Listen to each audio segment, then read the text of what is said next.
നമസ്കാരം. ഈ സെഷനിൽ അഡ്വാൻസ്ഡ് ഡാറ്റ ടൈപ്സിനെയും അതിൻ്റെ സ്റ്റോറേജ് ക്ലാസസിനെയും കുറിച്ചാണ് പഠിക്കാൻ പോകുന്നത്. സി ലാംഗ്വേജിലുള്ള അഡ്വാൻസ്ഡ് ഡാറ്റ ടൈപ്സും അതിനോടൊപ്പം തന്നെ എങ്ങനെയൊക്കെയാണ് എവിടെയൊക്കെയാണ് ഡാറ്റ സ്റ്റോർ ചെയ്യുന്നത് എന്നുള്ള സ്റ്റോറേജ് ക്ലാസസും ആണ് ഈ സെഷനിൽ ഉൾപ്പെടുത്തിയിരിക്കുന്നത്. എന്താണ് ഡാറ്റ ടൈപ്പ് മോഡിഫയേഴ്സ് എന്ന് നോക്കാം. നേരത്തെ പഠിച്ചിരിക്കുന്നത് പോലെ ബേസിക് ഡാറ്റ ടൈപ്സ് എന്താണെന്ന് നമുക്കറിയാം. ബേസിക് ഡാറ്റ ടൈപ്സ് എന്ന് പറയുമ്പോൾ int, char, float, integer, character, float എന്നിവയാണ് സി ലാംഗ്വേജിലെ ബേസിക് ഡാറ്റ ടൈപ്സ്. ഇവിടെ ടൈപ്പ് മോഡിഫയേഴ്സ് ഉപയോഗിച്ച് ഈ ബേസിക് ഡാറ്റ ടൈപ്സിൽ ചെറിയ മാറ്റങ്ങൾ വരുത്തുകയാണ്. ചെറിയ മോഡിഫിക്കേഷൻസ് വരുത്തിക്കൊണ്ട് ഈ ബേസിക് ഡാറ്റ ടൈപ്സിനെ നമുക്ക് പ്രോഗ്രാംസിൽ വളരെ ഉപയോഗപ്രദമായി ഉപയോഗിക്കാൻ സാധിക്കും. ഇതിൻ്റെ മെമ്മറി യൂസേജ് ആണ് മാറ്റുന്ന ഒരു കാര്യം. അതായത് ഒരു ഡാറ്റ ടൈപ്പിന് മെമ്മറിയിൽ വേണ്ടി വരുന്ന സ്പേസ് റീഡിഫൈൻ ചെയ്യുന്നു. അങ്ങനെ മാറ്റുന്നത് വഴി അതിൽ സ്റ്റോർ ചെയ്യുന്ന നമ്പർ ഓഫ് ബിറ്റ്സ് വർദ്ധിക്കുകയും അല്ലെങ്കിൽ കുറയ്ക്കുകയും അതിൽ സ്റ്റോർ ചെയ്യാവുന്ന റേഞ്ച് ഓഫ് വാല്യൂസിനെ മാറ്റുകയും ചെയ്യുന്നു. ഓരോ നമ്പറും ബൈനറി ആയിട്ടാണ് സ്റ്റോർ ചെയ്യുന്നതെന്ന് നമുക്കറിയാം. ആ ബൈനറി സ്റ്റോർ ചെയ്യുമ്പോൾ ആവശ്യമായ ബിറ്റുകളുടെ എണ്ണം കൂട്ടുകയും കുറയ്ക്കുകയും ചെയ്യുന്നത് വഴി അതിൽ സ്റ്റോർ ചെയ്യാവുന്ന മിനിമം മാക്സിമം വാല്യൂസിനെ നമുക്ക് മാറ്റുവാൻ സാധിക്കും, റീഡിഫൈൻ ചെയ്യാൻ സാധിക്കും. അങ്ങനെ ചെയ്യുന്ന മോഡിഫയേഴ്സാണ് ഈ സെഷനിൽ നമ്മൾ പഠിക്കുന്നത്. സൈൻ ഇതുപോലെ തന്നെ ഒരു ഡാറ്റയാണ്. ഒരു നമ്പറിനെ സംബന്ധിച്ച് വളരെ ഇമ്പോർട്ടൻ്റ് ആണ് അതിൻ്റെ സൈൻ പോസിറ്റീവ് ആണോ നെഗറ്റീവ് ആണോ എന്നുള്ളത്. സൈൻ എങ്ങനെയാണ് മെമ്മറിയിൽ സ്റ്റോർ ചെയ്യുന്നതെന്നും അത് എങ്ങനെയൊക്കെ മാറ്റം സംഭവിക്കുമെന്നും ഈ സെഷനിൽ നമുക്ക് കാണാം. എല്ലാ സി കമ്പൈലേഴ്സിലും ഈ ടൈപ്പ് മോഡിഫയേഴ്സ് അവൈലബിൾ ആണ്. ടർബോ സി ആയാലും മറ്റ് യുണിക്സിൻ്റെ GCC ആയാലും ഏത് കമ്പൈലറാണ് നിങ്ങൾ ഉപയോഗിക്കുന്നതെങ്കിലും അതിൽ മോഡിഫൈഡ് ഡാറ്റ ടൈപ്സിനെ നമുക്ക് ചെയ്യാനായിട്ട് സാധിക്കും. എന്താണ് ഒരു ഇൻറ്റീജർ എന്ന് ഒന്നുകൂടി നോക്കാം. ഡാറ്റ ടൈപ്സിലെ മോഡിഫിക്കേഷൻസ് പറയുമ്പോൾ ഇൻറ്റീജറിനെ കുറിച്ച് വ്യക്തമായ ഒരു ധാരണ ഉണ്ടായിരിക്കേണ്ടത് അത്യാവശ്യമാണ്. രണ്ട് തരം കമ്പൈലേഴ്സാണ് സി ലാംഗ്വേജിൽ സാധാരണയായി ഉപയോഗിക്കുന്നത്. ചിലത് 16 ബിറ്റ് കമ്പൈലേഴ്സാണ്, ചിലത് 32 ബിറ്റ് കമ്പൈലേഴ്സാണ്. ടർബോ സി ഉപയോഗിക്കുന്നവർ അത് 16 ബിറ്റ് കമ്പൈലറാണെന്ന് മനസ്സിലാക്കുക. അതിൽ ഇൻറ്റീജർ എന്ന് പറയുന്ന ഡാറ്റ, അതായത് ഇൻറ്റ് ഉപയോഗിച്ച് ഡിഫൈൻ ചെയ്യുന്ന ഡാറ്റയ്ക്ക് 16 ബിറ്റാണ് മെമ്മറി സ്പേസ് എടുക്കുന്നത്. എന്നാൽ 32 ബിറ്റ് കമ്പൈലേഴ്സിലാണെങ്കിൽ ഇൻറ്റീജർ ഡാറ്റയ്ക്ക് എടുക്കുന്നത് 32 ബിറ്റ്സ് മെമ്മറി ആയിരിക്കും. GCC പോലെയുള്ള കമ്പൈലേഴ്സ് എല്ലാം 32 ബിറ്റ്സ് ആണ്. 16 ബിറ്റ് കമ്പ്യൂട്ടറും 32 ബിറ്റ് കമ്പ്യൂട്ടറും ഏത് പ്രോഗ്രാമും നമുക്ക് എഴുതാം. ഇതൊക്കെ ഉയർന്ന മൈക്രോ പ്രോസസ്സർ ഉപയോഗിക്കുന്ന കമ്പ്യൂട്ടറുകളിൽ റൺ ചെയ്യാനും സാധിക്കും. 64 ബിറ്റ് കമ്പ്യൂട്ടറുകളാണ് പല ലേറ്റസ്റ്റ് ഇൻറ്റൽ പെൻറ്റിയം ഒക്കെ ആയിട്ടുള്ള പ്രോസസ്സേഴ്സ് ഉള്ള കമ്പ്യൂട്ടറുകൾ. അതിലൊക്കെ ഈ 32 ബിറ്റ് കമ്പൈലേഴ്സിൽ കമ്പൈൽ ചെയ്ത പ്രോഗ്രാം റൺ ചെയ്യുന്നതിന് കുഴപ്പമില്ല. ചില 64 ബിറ്റ് കമ്പൈലേഴ്സിൻ്റെ കമ്പ്യൂട്ടറുകളിൽ പഴയ 16 ബിറ്റ് കമ്പൈലർ ഉപയോഗിച്ചിട്ടുള്ള പ്രോഗ്രാംസിനെ റൺ ചെയ്യുന്നതിന് ബുദ്ധിമുട്ടുണ്ട്. എന്തായാലും മിക്കവാറും എല്ലായിടത്തും തന്നെ ഒരു പ്രോഗ്രാം ഒരു കമ്പൈലറിൽ ചെയ്തത് മറ്റേതൊരു കമ്പ്യൂട്ടറിലും റൺ ചെയ്യാനായിട്ട് സാധിക്കും. ചില സമയത്ത് മാത്രമേ അതിൽ പ്രശ്നങ്ങൾ കാണുന്നുള്ളൂ. ഇതുപോലെ നമ്പർ ഓഫ് ബിറ്റ്സ് വളരെ പ്രധാനപ്പെട്ടതാണ്. 16 ബിറ്റ്സ് ഉപയോഗിച്ച് ഇൻറ്റീജർ സ്റ്റോർ ചെയ്യുന്നതും 32 ബിറ്റ്സ് ഉപയോഗിച്ച് ഇൻറ്റീജർ സ്റ്റോർ ചെയ്യുന്നതും വ്യത്യസ്തമാണ്. 16 ബിറ്റ് മൈക്രോ പ്രോസസ്സറിൽ നമുക്ക് ചെയ്തത് 32 ബിറ്റ് മൈക്രോ പ്രോസസ്സറിലും നമുക്ക് റൺ ചെയ്യാം. അത് പറഞ്ഞു കഴിഞ്ഞു. 16 ബിറ്റ് ഉപയോഗിച്ച് നമുക്ക് സേവ് ചെയ്യാൻ സാധിക്കുന്ന വാല്യൂസ് -2^15 പ്ലസ് 2^15 ആണ്. ഇവിടെ അതിൻ്റെ എക്സാക്ട് വാല്യൂസ് കാണിച്ചിട്ടുണ്ട്. കാൽക്കുലേറ്ററിൽ നമുക്ക് ചെയ്ത് നോക്കിയാൽ ഈ വാല്യൂസ് മനസ്സിലാക്കാം. അതിന് മുകളിലൊരു വാല്യൂവോ അതിന് ചെറിയതായിട്ടുള്ളൊരു വാല്യൂവോ നമുക്ക് സ്റ്റോർ ചെയ്യാനായിട്ട് ഇൻറ്റീജർ ഡാറ്റയിൽ സാധിക്കില്ല. അതുപോലെ തന്നെയാണ് 32 ബിറ്റ്സ് കമ്പൈലറിൽ. 32 ബിറ്റ് കമ്പൈലറിലാണെങ്കിൽ 32 ബിറ്റ്സ് ആണ് അതിനുവേണ്ടി ഉപയോഗിക്കുക. അതുകൊണ്ട് തന്നെ -2^31 to +2^31 -1 ഇത്രയുമാണ് ഇൻറ്റിജർ വാല്യൂ സ്റ്റോർ ചെയ്യാൻ സാധിക്കുന്ന റേഞ്ച്. എല്ലായിടത്തും ഫസ്റ്റ് ബിറ്റ് സൈൻ സ്റ്റോർ ചെയ്യാനായിട്ട് ഉപയോഗിക്കുകയും ചെയ്യും. ഫസ്റ്റ് ബിറ്റ് എന്ന് പറയുന്നത് MSB ആണ്, മോസ്റ്റ് സിഗ്നിഫിക്കൻറ്റ് ബിറ്റ്. ഈ ബിറ്റ് ഒഴിച്ചു നിർത്തിയാൽ ബാക്കിയുള്ള ബിറ്റുകളിൽ മാത്രമാണ് വാല്യൂ സ്റ്റോർ ചെയ്യുന്നത്. അതായത് 16 ബിറ്റ് ഉപയോഗിക്കുന്ന സമയത്ത് ആദ്യത്തെ ബിറ്റ് പോയി കഴിഞ്ഞാൽ 15 ബിറ്റാണ് വാല്യൂ സ്റ്റോർ ചെയ്യാൻ ഉപയോഗിക്കുക. ആദ്യത്തെ ബിറ്റ് സൈൻ സ്റ്റോർ ചെയ്യാനായിട്ടും ഉപയോഗിക്കും. എന്താണ് സൈൻ ബിറ്റ് എന്ന് നമ്മൾ അടുത്ത സ്ലൈഡിൽ കാണുന്നുണ്ട്.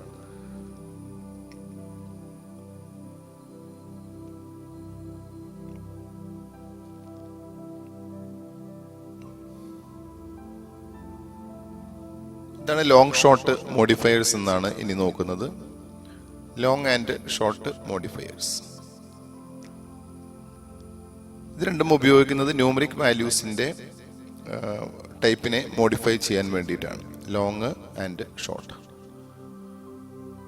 ഈ 32 ബിറ്റാക്കി മാറ്റുന്നതിന് വേണ്ടിയിട്ടാണ്. ഇൻറ്റീജർ 32 ബിറ്റാക്കുന്നതിന് വേണ്ടിയിട്ടാണ് ലോങ് എന്ന് പറയുന്ന മോഡിഫയർ ഉപയോഗിക്കുന്നത്. ഇൻറ്റീജറിനെ 16 ബിറ്റായി ലിമിറ്റ് ചെയ്യുന്നതിനാണ് ഷോർട്ട് എന്ന് പറയുന്ന മോഡിഫയർ ഉപയോഗിക്കുന്നത്. നമുക്കറിയാം 2 വ്യത്യസ്ത കമ്പൈലേഴ്സിന്റെ കാര്യം ഇവിടെ സൂചിപ്പിക്കുകയുണ്ടായി. കമ്പൈലർ എങ്ങനെയായാലും ലോങ് എന്ന് കൊടുത്തു കഴിഞ്ഞാൽ ആ ഇൻറ്റീജറിന് 32 ബിറ്റ് മെമ്മറി സ്പേസ് ആയിരിക്കും എടുക്കുക.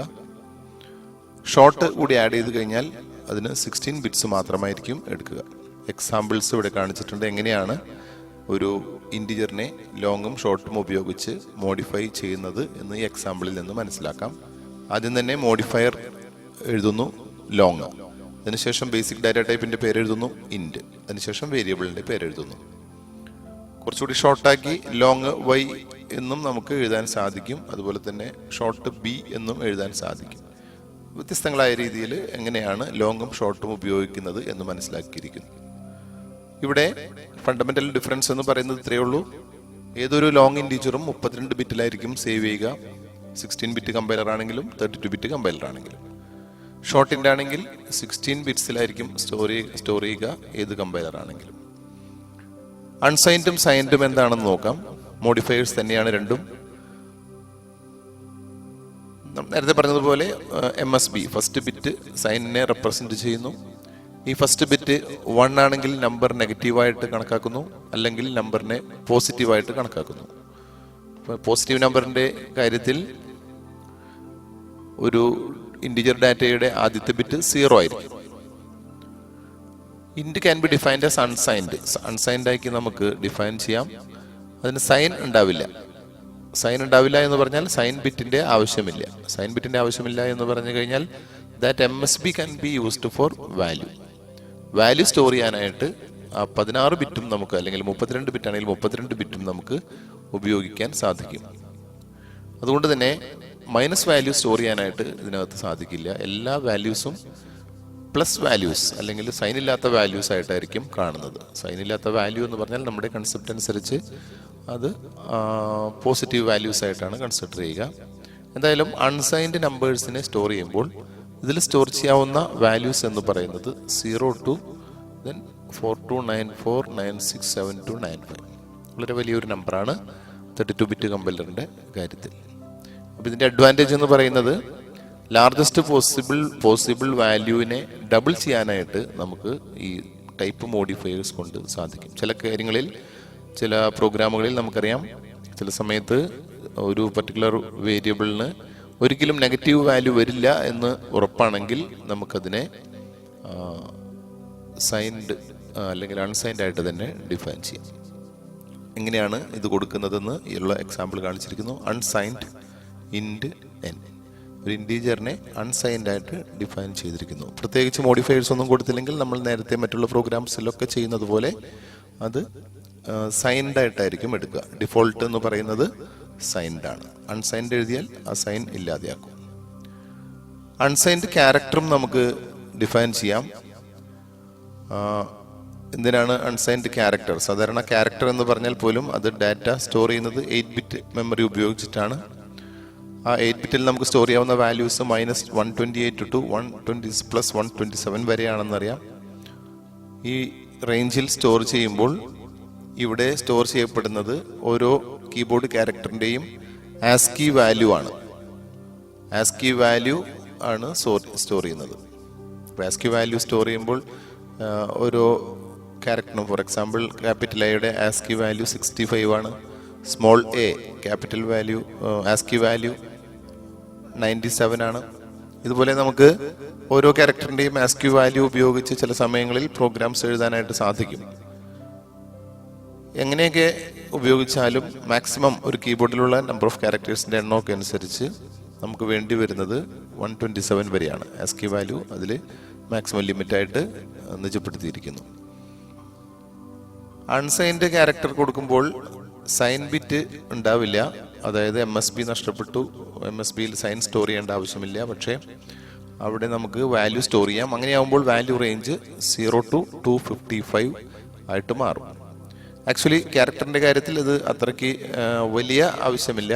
കാരണം ആസ്കി വാല്യൂവിൻ്റെ റേഞ്ച് എന്ന് പറയുന്നത് എപ്പോഴും 0 to 127 ആണ്. എങ്കിലും എക്സ്റ്റെൻഡഡ് ക്യാരക്ടർ സെറ്റ് എന്ന് പറയുന്ന ഒരു ക്യാരക്ടർ സെറ്റ് ചില ഓപ്പറേറ്റിംഗ് സിസ്റ്റംസ് സപ്പോർട്ട് ചെയ്യുന്നുണ്ട്. അങ്ങനെയുണ്ടെങ്കിൽ ആ എക്സ്റ്റെൻഡഡ് ക്യാരക്ടർ സെറ്റിനെ ഉപയോഗപ്പെടുത്തേണ്ടി വരുമ്പോൾ നമുക്ക് ഇവിടെ ഈ സൈൻഡ് അൺസൈൻഡ് ക്യാരക്ടറിനെ യൂസ് ചെയ്യാം പ്രോഗ്രാംസിൽ. 127ന് മുകളിൽ വേണ്ടിവരുന്ന ചില പ്രത്യേക സാഹചര്യങ്ങളിൽ ക്യാരക്ടറിനെ അൺസൈൻഡ് ആയിട്ട് ഡിഫൈൻ ചെയ്യാം. അതിനുള്ള ഒരു എക്സാമ്പിളാണ് കാണിച്ചിട്ടുള്ളത്. ഇവിടെ unsigned character CH equal to capital A ആണ് കൊടുത്തിട്ടുള്ളത്. എന്ന് പറഞ്ഞു കഴിഞ്ഞാൽ 65 സ്റ്റോർ ചെയ്യുന്നതിന് തുല്യമാണ്. CH ഈക്വൽ ടു 65 എന്നും നമുക്ക് എഴുതാം. 65 ആയിരിക്കും ഇതിൻ്റെ മെമ്മറിയിൽ ബൈനറി ആയിട്ട് സ്റ്റോർ ചെയ്യപ്പെടുന്നത്. Float and double both are used for real numbers. Real numbers എന്ന് പറയുമ്പോൾ ഡെസിമൽ പാർട്ടുള്ള നമ്പേഴ്സ് ആണ്. ഡെസിമൽ പാർട്ടുള്ള നമ്പേഴ്സിനെ രണ്ട് രീതിയിൽ നമുക്ക് മെമ്മറിയിൽ സ്റ്റോർ ചെയ്യാം. ഫ്ലോട്ടായിട്ട് സ്റ്റോർ ചെയ്യാം, ഡബിളായിട്ടും സ്റ്റോർ ചെയ്യാം. ഫ്ലോട്ട് ആണെങ്കിൽ 4 ബൈറ്റ്സും ഡബിൾ ആണെങ്കിൽ 8 ബൈറ്റ്സുമാണ് മെമ്മറി സ്പേസ് എടുക്കുന്നത്. ലോങ് ഡബിൾ എന്ന് പറഞ്ഞും വേണമെങ്കിൽ ഡിഫൈൻ ചെയ്യാം. ലോങ് ഡബിൾ ആണെങ്കിൽ അത് 10 ബൈറ്റ്സ് മെമ്മറി ആയിരിക്കും എടുക്കുക. ഓരോ ഡാറ്റയുടെയും റേഞ്ച് കൂടി ഇവിടെ മെൻഷൻ ചെയ്യുന്നുണ്ട്. ഫ്ലോട്ടിൻ്റെ റേഞ്ച് -3.4 into 10⁻38 2 + 3.4 into 10⁻38. ഡബിളിൻ്റെ റേഞ്ച് -1.7 into 10⁻308 പ്ലസ് 1.7 into 10⁻308. ഇതിൽ ഒരു -1 കൂടി വേണ്ടി വരും. 0 എന്ന് പറയുന്ന വാല്യൂ ഉള്ളത് കൊണ്ട് പോസിറ്റീവ് സൈഡിൽ ഒരു നമ്പറിനെ കുറച്ച് മാത്രമേ നമുക്ക് സ്റ്റോർ ചെയ്യാൻ സാധിക്കുകയുള്ളൂ. Example float salary. Data type followed by variable name. Salary എന്ന് പറയുന്നത് വേരിയബിൾ നെയിമാണ്. ഡബിൾ ഡിസ്റ്റൻസ്, ഡബിൾ വാല്യൂ എങ്ങനെയാണ്, ഡബിൾ ഡാറ്റ എങ്ങനെയാണ് ഡിഫൈൻ ചെയ്യുന്നത് എന്നാണ് ഈ എക്സാമ്പിൾ കാണിച്ചിട്ടുള്ളത്. ഡാറ്റ ടൈപ്സിൻ്റെ ഒരു സമ്മറി ടേബിളാണ് ഇവിടെ കൊടുത്തിട്ടുള്ളത്. ഓരോ ഡാറ്റ ടൈപ്പും അതിൻ്റെ മെമ്മറിയിൽ എടുക്കുന്ന സൈസും അതുപോലെ തന്നെ അതിൻ്റെ റേഞ്ചും വാല്യൂ റേഞ്ചും അത് പ്രിൻ്റ് ചെയ്യുമ്പോഴും ഇൻപുട്ട് ചെയ്യുമ്പോഴും ഉപയോഗിക്കേണ്ട പെർസെൻറ്റേജ് ക്യാരക്ടറിൻ്റെ ഫോർമാറ്റുമാണ് ഈ ടേബിളിൽ കാണിച്ചിരിക്കുന്നത്. Short int, unsigned short int, unsigned int, int, long int, unsigned long int, signed character, unsigned character, float, double, long double.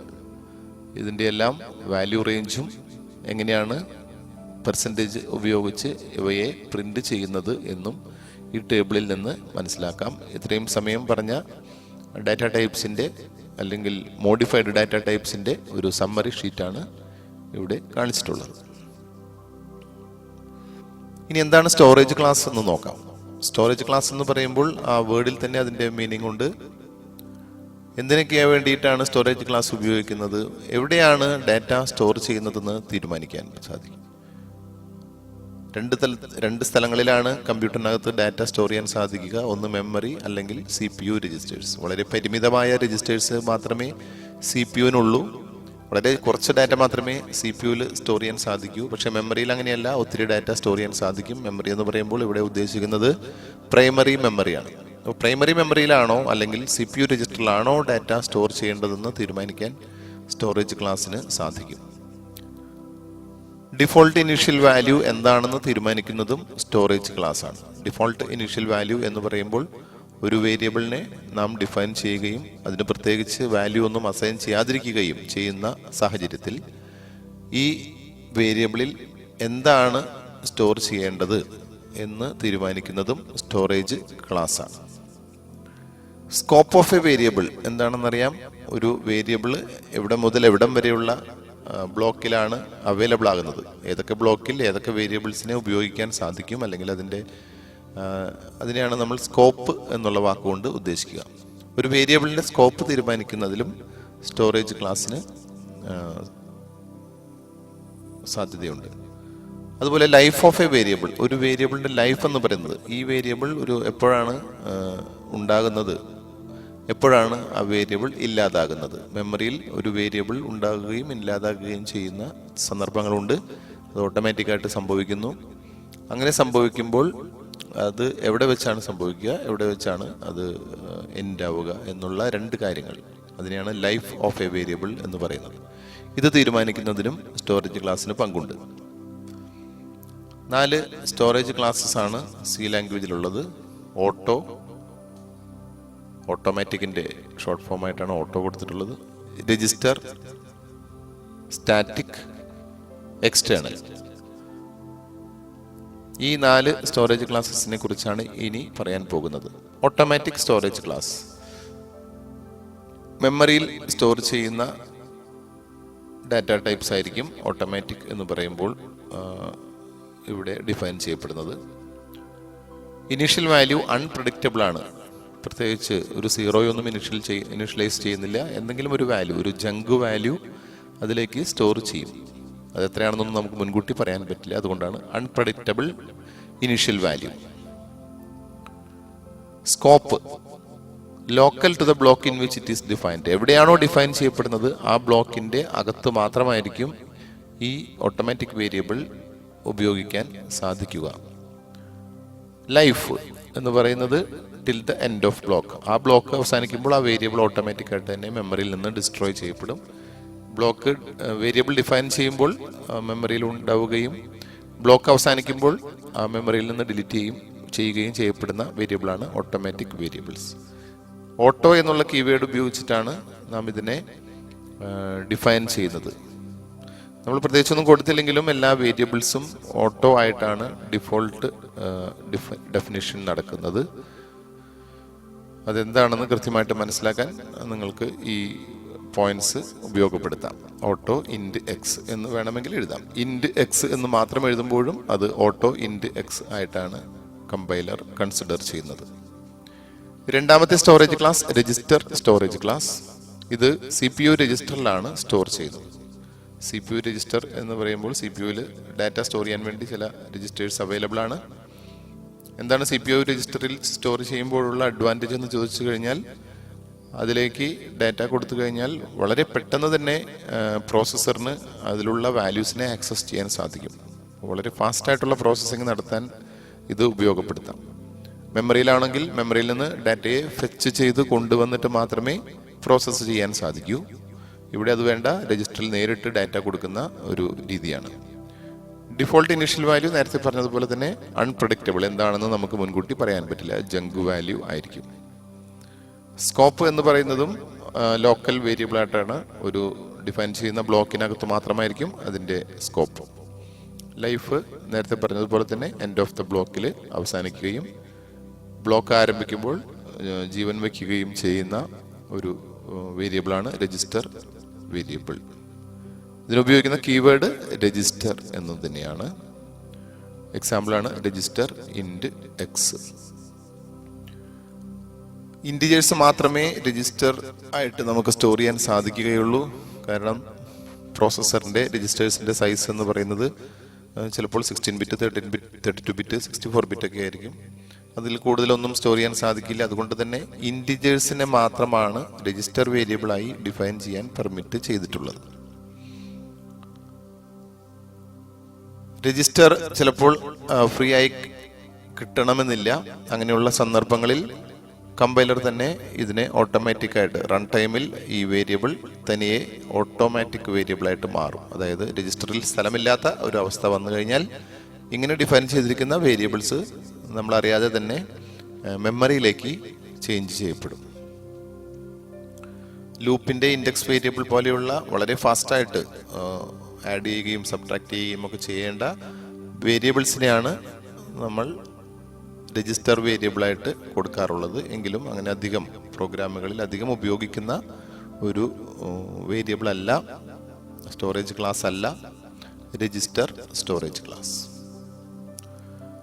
Static storage class വളരെയധികം ഉപയോഗപ്പെടുത്തുന്ന വലിയ വലിയ പ്രോജക്റ്റുകളിൽ പ്രത്യേകിച്ചും ഉപയോഗപ്പെടുത്തുന്ന ഒന്നാണ് static storage class.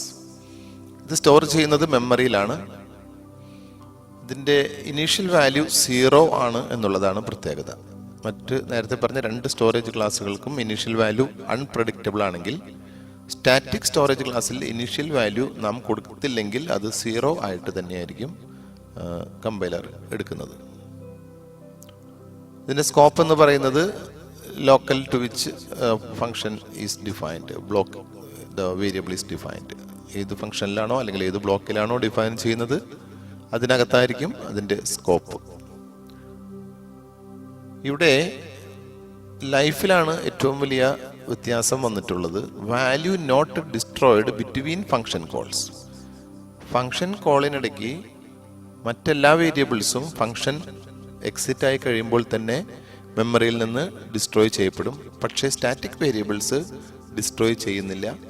Static വേരിയബിൾസിൻ്റെ memory location അതുപോലെ തന്നെ നിലനിർത്തുകയും വീണ്ടും ഫംഗ്ഷനെ വിളിക്കുമ്പോൾ അതേ മെമ്മറി ലൊക്കേഷനിലുള്ള പഴയ വാല്യൂ ഉപയോഗപ്പെടുത്തിക്കൊണ്ട് ഫംഗ്ഷൻ ആരംഭിക്കുകയും ചെയ്യും. ലൈഫിലാണ് ഏറ്റവും കൂടുതൽ വ്യത്യാസം വരുന്നത്. ഈ വ്യത്യസ്തതയാണ് പ്രോഗ്രാമുകളിൽ പലപ്പോഴും ഉപയോഗപ്പെടുത്തുന്നത്. ഒരു ചെറിയ പ്രോഗ്രാം എക്സാമ്പിളിലൂടെ തന്നെ ഇത് ഇവിടെ എക്സ്പ്ലെയിൻ ചെയ്യുന്നുണ്ട്. ഇതിൻ്റെ കീവേഡ് സ്റ്റാറ്റിക് ആണ്. സ്റ്റാറ്റിക് ഇൻറ്റ് എക്സ് എന്ന് നമുക്ക് ഡിഫൈൻ ചെയ്യാം. സ്റ്റാറ്റിക് ഇൻറ്റ് എക്സ് യൂസർ ഡിഫൈൻഡ് ഫംഗ്ഷൻസിലാണ് ഇത് ഉപയോഗിക്കാൻ കൂടുതൽ സാധ്യത. നേരത്തെ പറഞ്ഞതുപോലെ ഇനിഷ്യലൈസ് ചെയ്യുമ്പോൾ ഇനിഷ്യലൈസേഷൻ നടക്കുന്നത് ഒരു തവണ മാത്രമാണ്. ഫംഗ്ഷന്റെ ആദ്യത്തെ കോളിൽ മാത്രമാണ് ഇനിഷ്യലൈസേഷൻ നടക്കുക. രണ്ടാമത്തെ കോൾ മുതൽ ഇത് നേരത്തെയുള്ള വാല്യൂ ആയിരിക്കും ഉപയോഗിക്കുക. ഈ എക്സാമ്പിളിലൂടെ ഈ കാര്യം കൂടുതൽ വ്യക്തമാകും. ഇവിടെ ഒരു മെയിൻ പ്രോഗ്രാം അതുപോലെ തന്നെ ഒരു ഇൻക്രിമെന്റ് എന്ന് പറയുന്ന ഒരു യൂസർ ഡിഫൈൻഡ് ഫംഗ്ഷനും രണ്ടും ഡിഫൈൻ ചെയ്തിരിക്കുന്നു. Include stdio.h, void increment function പ്രോട്ടോടൈപ്പാണ്. void main, ഇൻക്രിമെന്റ് ഫംഗ്ഷൻസ് പഠിക്കാത്തവർക്ക് ഇത് അത്രയ്ക്ക് മനസ്സിലാകണമെന്നില്ല. ഫംഗ്ഷൻസ് പഠിച്ചതിന് ശേഷം ഈ സ്റ്റാറ്റിക്കിനെ കുറിച്ച് കൂടുതൽ മനസ്സിലാക്കാനും സാധിക്കും. എന്തായാലും ഇവിടെ ഇൻക്രിമെന്റ് എന്ന് പറയുന്ന ഒരു ഫംഗ്ഷനെ 3 തവണ വിളിച്ചിരിക്കുകയാണ് മെയിൻ പ്രോഗ്രാമിൽ നിന്ന്. ആദ്യത്തെ തവണ വിളിക്കുമ്പോൾ കൺട്രോൾ ഇൻക്രിമെന്റ് ഫംഗ്ഷനിലേക്ക് പോകുന്നു. സ്റ്റാറ്റിക് ഇൻറ്റ് ഐ എന്ന് പറയുന്ന സ്റ്റേറ്റ്മെന്റ് റൺ ചെയ്യുന്നു. ആ സ്റ്റേറ്റ്മെന്റ് സ്റ്റാറ്റിക് ആദ്യത്തെ തവണ ആയതുകൊണ്ട്, ഫംഗ്ഷൻ കോൾ ഈ പ്രോഗ്രാമിൽ നിന്നും ആദ്യത്തെ തവണ ആയതുകൊണ്ട് അതിൻ്റെ ഇൻറ്റീജർ വാല്യൂ സ്റ്റോർ ചെയ്യപ്പെടുന്നു, ഡിഫൈൻ ചെയ്യുന്നു. അതിൻ്റെ വാല്യൂ ഇനിഷ്യലൈസ് ചെയ്യുന്നു, 0 ആയിട്ട് ഇനിഷ്യലൈസ് ചെയ്യുന്നു. പ്രിന്റ് ഓഫ് %d എന്ന് പറയുമ്പോൾ 0 പ്രിന്റ് ചെയ്യുന്നു. i++ എന്നുകൂടി എഴുതിയിട്ടുണ്ട്. ആ സമയത്ത് ഐ വാല്യൂ 1 ആയിട്ട് ഇൻക്രിമെന്റ് ചെയ്യുകയും മെയിൻ പ്രോഗ്രാമിലേക്ക് റിട്ടേൺ ചെയ്യുകയും ചെയ്യുന്നു. വീണ്ടും അപ്പോൾ തന്നെ ആ ഫംഗ്ഷനെ വിളിക്കുകയാണ് ഇൻക്രിമെന്റ്. വീണ്ടും കൺട്രോൾ ഇൻക്രിമെന്റ് ഫംഗ്ഷനിലേക്ക് വരുന്നു. അവിടെ വീണ്ടും കാണുന്നത് സ്റ്റാറ്റിക് ഇൻറ്റ് ഐ ആണ്. പക്ഷേ നേരത്തെ പറഞ്ഞതുപോലെ രണ്ടാം തവണ ആയതുകൊണ്ട് ഇതിൻ്റെ വാല്യൂ ഇനീഷ്യലൈസ് ചെയ്യപ്പെടുന്നില്ല. നേരത്തെയുള്ള ഐ വാല്യൂ അതുപോലെ തന്നെ മെയിൻറ്റെയിൻ ചെയ്തുകൊണ്ട് അടുത്ത സ്റ്റേറ്റ്മെന്റിലേക്ക് പോവുകയാണ് പ്രിന്റ് ഓഫ് ഐ. നേരത്തെ വാല്യൂ എന്ന് പറയുന്നത് 1 ആണ്. അതുകൊണ്ട് 1 ആയിരിക്കും ഈ സമയത്ത് സ്ക്രീനിൽ പ്രിന്റ് ചെയ്യുക. അതിനുശേഷം വീണ്ടും ഒരു ഇൻക്രിമെന്റ് i++ കൊടുത്തിട്ടുണ്ട്. അപ്പോൾ ഐ വാല്യൂ 2 ആയിട്ട് സെറ്റ് ചെയ്യും. ഈ ഇൻക്രിമെന്റ് ഫംഗ്ഷനിൽ നിന്ന് തിരിച്ചു പോകും. വീണ്ടും മൂന്നാമത്തെ ഇൻക്രിമെന്റ് കോളാണ്. ഒന്നുകൂടി ഇൻക്രിമെന്റ് ഫംഗ്ഷനിലേക്ക് വരുന്നു. സ്റ്റാറ്റിക് ഇൻറ്റ് ഐ 3ാം തവണ ആയതുകൊണ്ട് വീണ്ടും ഐ വേരിയബിൾ ഡിഫൈൻ ചെയ്യപ്പെടുന്നില്ല, ഇനീഷ്യലൈസ് ചെയ്യപ്പെടുന്നില്ല. പ്രിന്റ് ഓഫ് ഐ എന്ന് പറയുമ്പോൾ 2 പ്രിന്റ് ചെയ്യുന്നു. i++ എന്ന് പറയുമ്പോൾ അത് ഒന്നുകൂടി ഇൻക്രിമെന്റ് ചെയ്ത് 3 ആയതിനു ശേഷം തിരിച്ച് മെയിൻ പ്രോഗ്രാമിലേക്ക് പോകുന്നു. മെയിൻ പ്രോഗ്രാം അവിടെ അവസാനിക്കുന്നു. പിന്നെ വീണ്ടും ഇൻക്രിമെന്റിനെ കോൾ ചെയ്യുന്നുണ്ടെങ്കിൽ ആ സമയത്ത് ഐ വാല്യൂ 3 ആയിരിക്കും. ഇവിടെ കോൾ ചെയ്യുന്നില്ല. അങ്ങനെ വരുമ്പോൾ 3 വാല്യൂസ് ഈ ഫംഗ്ഷനിൽ പ്രിന്റ് ചെയ്യപ്പെടും. ഇതിന്റെ ഔട്ട്പുട്ട് എന്ന് പറയുന്നത് ഇതുപോലെയായിരിക്കും, 0, 1, 2. ഇതിൽ നിന്ന് സ്റ്റാറ്റിക്കിന്റെ ഉപയോഗം വളരെ കൃത്യമായി മനസ്സിലായി കാണുമെന്ന് കരുതുന്നു. അപ്പോൾ ഒരിക്കൽ മാത്രം ഇനീഷ്യലൈസ് ചെയ്യപ്പെടുകയും ഫംഗ്ഷന്റെ അവസാനം വാല്യൂ നഷ്ടപ്പെടാതിരിക്കുകയും ചെയ്യുന്ന ഒരു സ്റ്റോറേജ് ക്ലാസ് ആണ് സ്റ്റാറ്റിക് എന്ന് പറയുന്നത്. ഒത്തിരി വേരിയബിൾസ് സ്റ്റാറ്റിക് ആയിട്ട് ഉപയോഗിച്ചു കഴിഞ്ഞാൽ മെമ്മറിയിൽ ഗാർബേജ് കളക്ഷൻ, അതായത് അനാവശ്യമായി ഡാറ്റ കിടക്കുന്ന ഒരു സ്ഥിതിവിശേഷം ഉണ്ടാകാൻ സാധ്യതയുണ്ട്. അതുകൊണ്ട് തന്നെ അത്യാവശ്യമുള്ള സന്ദർഭങ്ങളിൽ മാത്രമാണ് ഈ സ്റ്റാറ്റിക് വേരിയബിളിനെ സി ലാംഗ്വേജിൽ റെക്കമെൻഡ് ചെയ്യുന്നത്.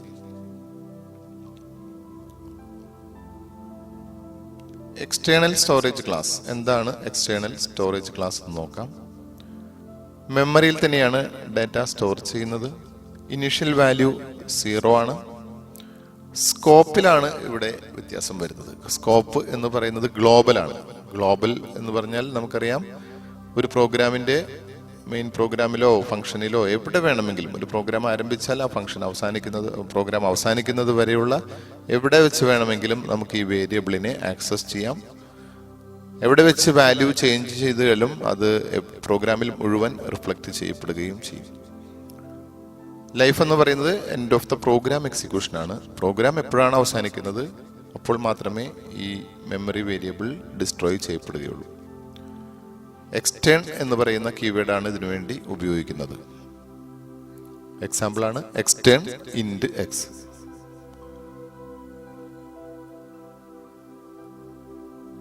ചിലപ്പോൾ ഇതേ പേരിൽ തന്നെ, അതായത് എക്സ്റ്റേണൽ ആയിട്ട് ഡിഫൈൻ ചെയ്ത ഒരു വേരിയബിളിന്റെ അതേ പേരിൽ തന്നെ ലോക്കൽ വേരിയബിൾസ് ഡിഫൈൻ ചെയ്യുകയാണെങ്കിൽ ലോക്കൽ വേരിയബിളിനായിരിക്കും ആ ഫംഗ്ഷന്റെ ഉള്ളിൽ പ്രിഫറൻസ് ലഭിക്കുക.